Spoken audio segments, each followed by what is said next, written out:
So I want to talk about overeating and the concept of empty calories and nutrient bankrupt food, right? So there's this big psychological aspect to eating, and you already know that comfort foods usually make us feel good, and the tastes, the aromas, they stimulate our appetites and work wonders for our brain, right? But our bodies, they're intelligent, right? And they fundamentally crave nourishment to carry out their core functions, and they naturally strive to do their best when they're provided what they need.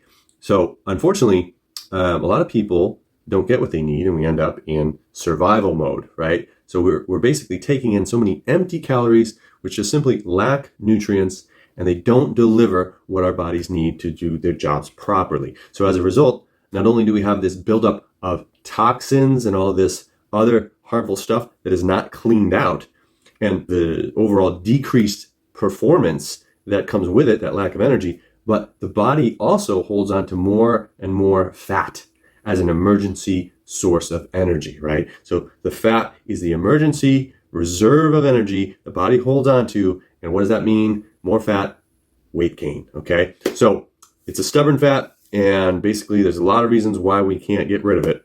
However, the larger issue at hand here is a lack of nutrients in our food. So even foods we consider to be healthy are not as healthy as they actually once were, even decades ago. So simply put, our soils today are nutrient depleted. They are overfarmed and they are polluted, and they lack the good stuff that we actually need. So, for example, a bowl of spinach, you would need to eat roughly 50 bowls of spinach a day to get the same level of nutrients you would have gotten back in the 1950s from just one bowl of spinach, right? So that's crazy to think about it. Oranges, same kind of thing. So now we need about 8 oranges a day for the same amount of nutrients you would have got from a single orange back in the 1950s, in that era, right? Potatoes today have 100% less vitamin A than potatoes from the 1950s. So I can go on and on. I know broccoli had more calcium back then,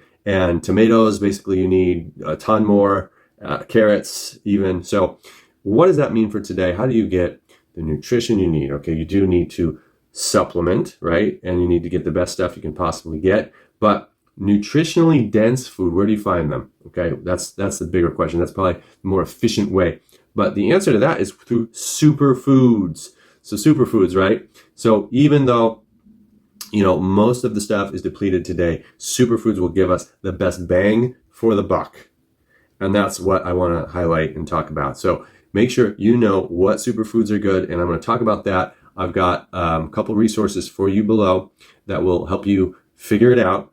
And hopefully you already know some of these, but finding easier ways to incorporate them into your daily lifestyle and making your habits, making this a daily habit for you, a regular routine where you're nourishing your body. You will see the difference. You'll see the difference in your performance in so many ways. But going back to the beginning, what we were talking about, avoiding the empty calories, the nutrient bankrupt foods of today, and watching this weight gain that happens because of the body being in survival mode, right? So we want to get over that. We want the body to thrive, to burn fat, to find as much energy as possible from the foods we're taking in so that it can detox and function at its best. So again, check out those resources I have below for you, and let me know what you think.